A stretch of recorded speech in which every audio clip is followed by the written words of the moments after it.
Hello, and welcome to this video. If you're looking to get a fresh start on TikTok and reset your For You feed, you've come to the right place. Maybe your recommendations no longer match your interests, or you just want to explore new content.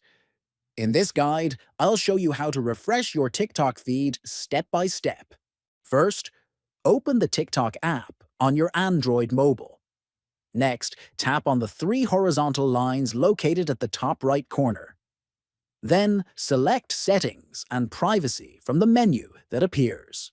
After that, scroll down until you see Content Preferences and tap on it.